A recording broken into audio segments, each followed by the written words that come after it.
सभी मीडिया से जुड़े सभी लोगों का हम स्वागत अभिनंदन करते हैं। हमारे प्रधानमंत्री जी ने पूरे देश के 140 करोड़ लोगों को विशेष रूप से राहत देने के लिए बहुत बड़ा कदम उठाया। जीएसटी में पूरी तरीके से दरें कम कर दी। जो 28% का स्लैब था उसमें 90% वस्तुएं 18 पर ले आए और जो 12% का जो स्लैब था उसमें 99% वस्तुएं 5% पर ले आए और कुछ चीज़ों के ऊपर टैक्स समाप्त नहीं कर दिया। एक बहुत बड़ा कदम है जो पूरे देश के जितने भी निवासी हैं जो चाहें कोई छोटी से छोटी कोई वस्तु खरीदता है उसको भी इस फैसले से लाभ होगा। और ये आज ही से लागू हुआ है। ये अपने आप में बहुत बड़ा ऐतिहासिक फैसला है और इससे पूरे सारे हमारी मांग भी बढ़ेगी, खपत भी बढ़ेगी और खपत बढ़ने के साथ साथ जो उत्पादन है वो भी बढ़ेगा। और जब उत्पादन बढ़ेगा निश्चित रूप से मिल का पहिया और तेजी घूमेगा, रोजगार के अवसर बढ़ेंगे और हमारी इस आर्थिक स्थिति और अधिक मजबूत होगी। लगभग 2 लाख करोड़ रुपए से ज़्यादा इस का फायदा हमारी आर्थिक स्थिति को होगा। अभी तक जब से जीएसटी रिवीजन से पहले जो हमारी संख्या थी लगभग उत्तर प्रदेश में जो हमारी संख्या थी लगभग 6,23,000 थी और अब जीएसटी देने वालों की संख्या 20,41,000 हो गई। कुल मिलाकर जो हमारा जीएसटी का कलेक्शन था वो 1,14,638 करोड़ रुपया था, जो लगभग 121% की वृद्धि हुई है 16-17 के मुकाबले में। 16-17 में 51,820 करोड़ रुपये था। जहाँ तक केंद्र का सवाल है उसमें हमारा कलेक्शन 2018 में 7.19 लाख करोड़ था, जो कि बढ़कर 22.08 लाख करोड़ रुपये। ये हमारी आर्थिक स्थिति थी और हम समझते हैं कि जितने भी रिफॉर्म जो कुछ भी किया है और जो आज से लागू है उसमें विशेष रूप से कृषि क्षेत्र में जितने भी इक्विपमेंट्स हैं उनको सब पर 5% कर दिया गया। कपड़े पर भी 2,500 रुपये के कपड़े तक 5%, स्टेशनरी पर तो 0%, खान पान की जितनी चीज़ें हैं रोज़मर्रा की उसको भी 5%, इलाज में जितनी भी दवाइयाँ हैं कुछ दवाइयाँ टैक्स से मुक्त कर दी गई और उसमें 5% टैक्स जाएगी।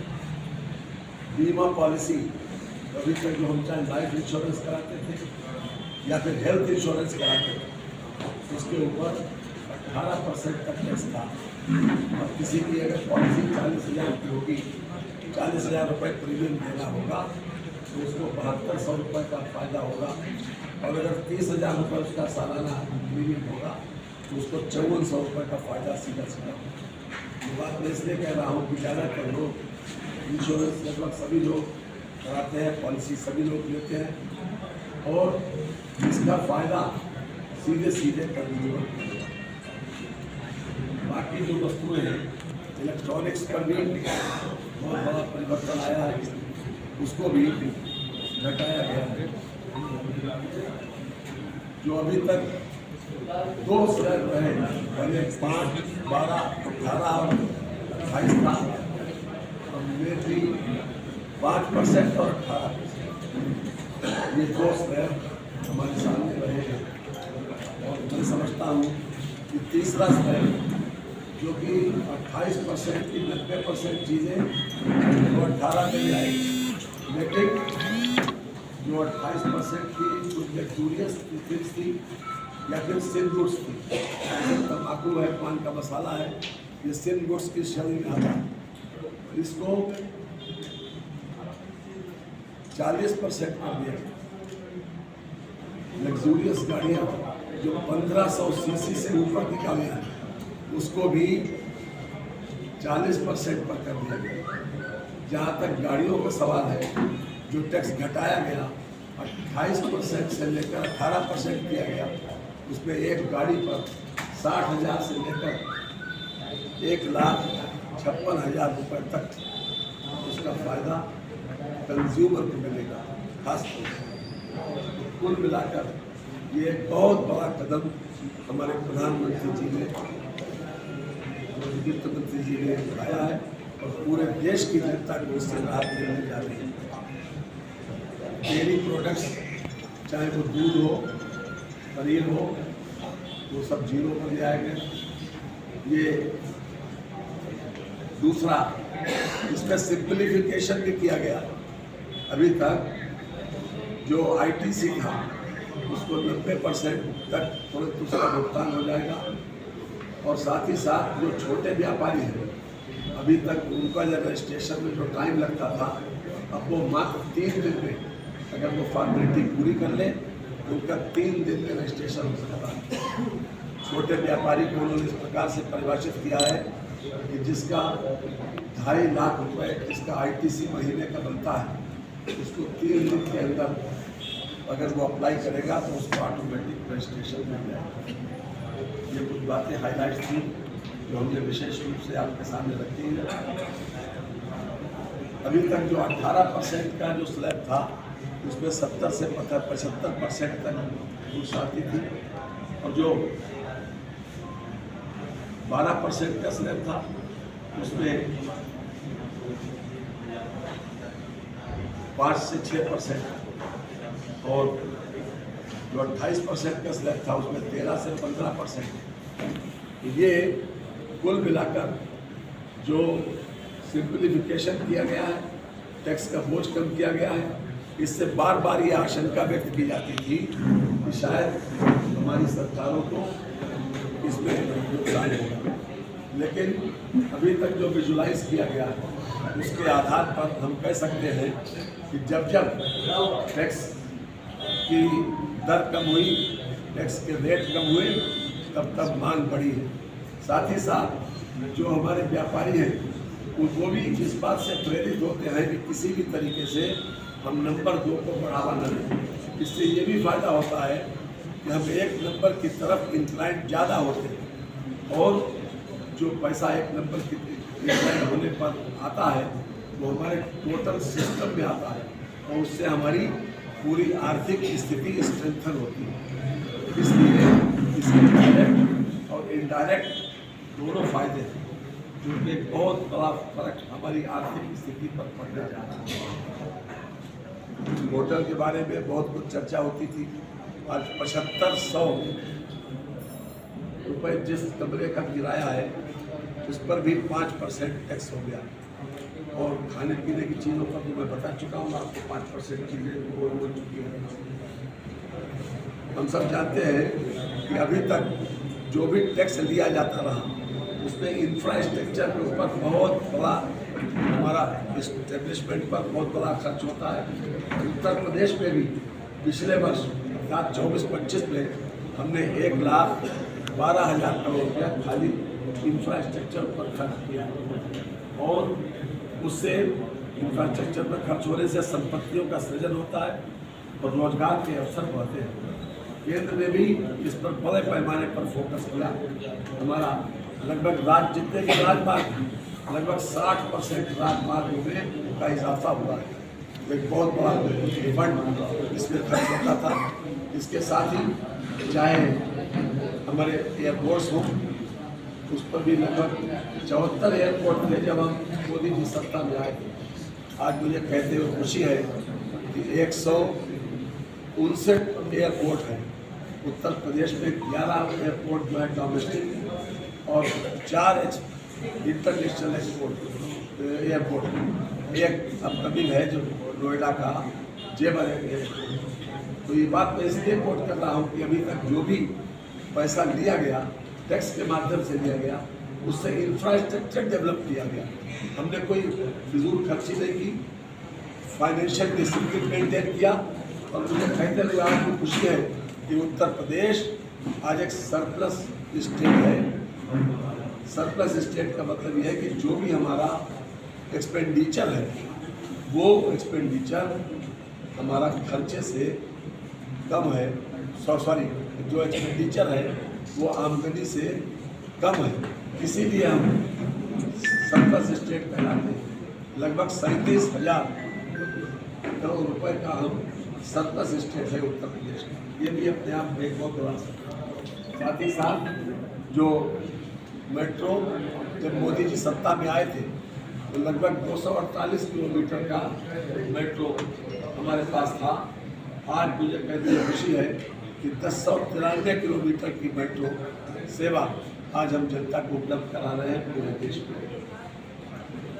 इसके साथ 25 करोड़ लोगों को गरीबी रेखा से बाहर निकाला गया। ये हमारा आंकड़ा नहीं है, ये नीति आयोग का आंकड़ा। 80 करोड़ लोगों को कोरोना की महामारी आई, उसके साथ ही लोगों के आंसू पोंछने का भी काम किया गया, उनको सहारा भी दिया गया। और आज तक हम 80 करोड़ लोगों को भोजन उसके माध्यम से जो दे रहे हैं। इसके साथ जो हमने औद्योगिक क्षेत्र में बड़ा परिवर्तन लिया, लगभग 2.80 लाख मकान पूरे देश में। और उत्तर प्रदेश में खास तौर से जो मकान बने हैं उसमें शहरी क्षेत्र के मकान में हर मकान में 40% हिस्सा उत्तर प्रदेश सरकार का।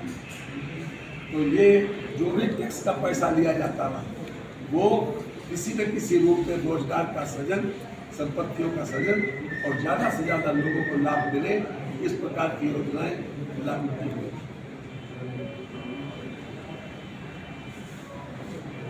रक्षा उत्पादन में एक बहुत बड़े पैमाने पर न केवल सुधार आया बल्कि हमने 34 गुना बढ़ाकर उसको एक्सपोर्ट किया। माननीय हमारे सांसद जी स्थानीय सांसद हैं और तीसरी बार आप लोगों ने पार्लियामेंट के लिए चुना, उनके नेतृत्व में आज बड़े पैमाने पर एक्सपोर्ट हो रहा है। और हर तरह से उसमें हम आगे बढ़ रहे हैं कि रक्षा उत्पादन के क्षेत्र में, और उत्तर प्रदेश उसका एक तरीके से हम बनने जा रहा है।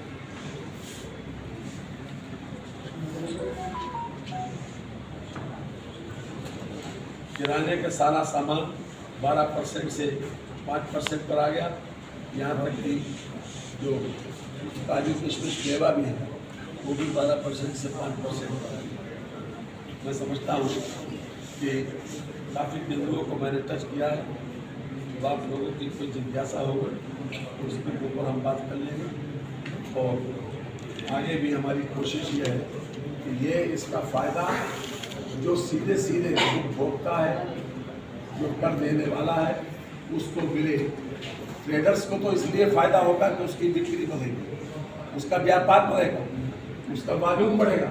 जब उसका व्यापार बढ़ेगा, वॉल्यूम बढ़ेगा तो निश्चित रूप से उसको फ़ायदा होगा। और इंडस्ट्री वालों को इसलिए फ़ायदा है कि उसकी इंडस्ट्री की उत्पादन जो है वो उसकी मांग ज़्यादा होगी। जब उसकी मांग ज़्यादा होगी तो रोजगार के अवसर ज़्यादा होंगे। इसलिए कुल मिलाकर हमारी पूरी आर्थिक श्रेणियों को उत्तर प्रदेश चाहता है कि हमारी $1 ट्रिलियन इकॉनमी बने और केंद्र में $5 ट्रिलियन इकॉनमी की तरफ हम बढ़ रहे हैं। और वर्तमान में हम $4 ट्रिलियन इकॉनमी की तरफ हैं। इस पर 4th व्यवस्था हमारी है अमेरिका, चाइना, जर्मनी और उसके बाद हम। इसलिए ये कम से कम हमारी आर्थिक स्थिति को मजबूत करने के लिए एक बहुत बड़ा कदम है। हृदय से प्रधानमंत्री जी को बधाई देते हैं और अपने मुख्यमंत्री जी को बधाई देते हैं कि उन्होंने हर स्तर पर फाइनेंशियल डिसिप्लिन मेंटेन करके जनता को ज़्यादा से ज़्यादा लाभ देने की चेष्टा की। धन्यवाद। जब लागू हुआ था उस दौरान भी विपक्ष ने तमाम तरह के सवाल खड़े किए थे लेकिन अब जो ये राहत जनता को मिल रही है वो उसका मुख्य कारण क्या है? क्या इंफ्रास्ट्रक्चर इसमें क्या कमी आएगी? जिस तरह से टैक्स स्लैब कम किया जा रहा है, या किस तरह से इसकी कमी को कैसे पूरा किया जाएगा? मैंने अपने जो मूल वक्तव्य था उसी में आपको कहा कि जब कभी भी टैक्स की दरें कम हुई तो उस उन वस्तुओं की मांग बढ़ती है और एक नंबर के काम का चलन भी बहुत मजबूत होता है, क्योंकि लोग इससे प्रेरित होते हैं कि टैक्स कम है, इसलिए किसी प्रकार से फाउल से लाभ नहीं किया जाए। तो हर तरह से इसको बाकायदा देखा गया और ये दावा है कि किसी भी हालत में इससे हमारी आर्थिक स्थिति और मजबूत होने वाली और देश की जनता को राहत भी मिल रही है और आर्थिक स्थिति भी बन रही है। एक सवाल जैसे पेट्रोल डीजल में जो जीएसटी के दर में आएगी या पेट्रोल डीजल में सबसे ज़्यादा राहत जनता को इससे ही मिलती है, और आज भी उत्तर प्रदेश में सबसे कम पेट्रोल डीजल के ऊपर बैठ है, सबसे। आप देख लीजिए, स्लैब देख लीजिए, अभी निकाल, इसलिए वो अभी नहीं आ रहा है, वो स्टेट सब्जेक्ट है, अभी स्टेट के पास ही रहेगा। सर एक सवाल सर, मैंने जब विपक्ष से बात की और मैंने आम जनता से बात की, जब जीएसटी की घोषणा की गई थी रिफॉर्म्स की, तो आम जनता कह रही है कि हम टैक्स देने के लिए तैयार हैं क्योंकि बीजेपी अच्छा काम कर रही है, बीजेपी सही इस्तेमाल करेगी उस टैक्स का। लेकिन विपक्ष है वो उसने एक कहा कि अब पछताए वो क्या जब चिड़िया चुग गई थी, मतलब सरकार अभी तक वसूली कर चुकी है और अब रिफॉर्म्स की बात कर रही है। जब कोई व्यवस्था पहली बार लागू की जाती है तो उसके बारे में बहुत कुछ कहा जाता है, लेकिन इसका जो हमें सिनेरियो है, बस स्थिति ये बताती है कि कुल मिलाकर देश ने स्वतः रूप से, स्वाभाविक रूप से देश ने इस जीएसटी व्यवस्था को स्वीकार भी किया और हमने उसका परिणाम ये दिया कि हमने सबसे ज़्यादा फोकस किया फाइनेंशियल डिसिप्लिन पर, इंफ्रास्ट्रक्चर पर, ताकि संपत्तियों के सहयोग के साथ साथ रोजगार का अवसर मिले, और हम समझते हैं इससे सभी लोग। धन्यवाद। अभी पूरा सप्ताह भर तक लोगों को, व्यापारियों से मिल के उनसे हालचाल भी पूछेंगे और जब कोशिश रहेगी पूरी हमारे सारे जनप्रतिनिधियों की कि वो लोग व्यापारी से मिलकर, उपभोक्ताओं से मिलकर जो सही मायने में रेट कम हुए हैं उसका फायदा उपभोक्ताओं को मिले। माननीय मुख्यमंत्री जी से लेकर प्रत्येक विधायक, प्रत्येक सांसद, प्रत्येक एमएलसी, सभी लोग इस दिशा में सक्रिय प्रयास करें।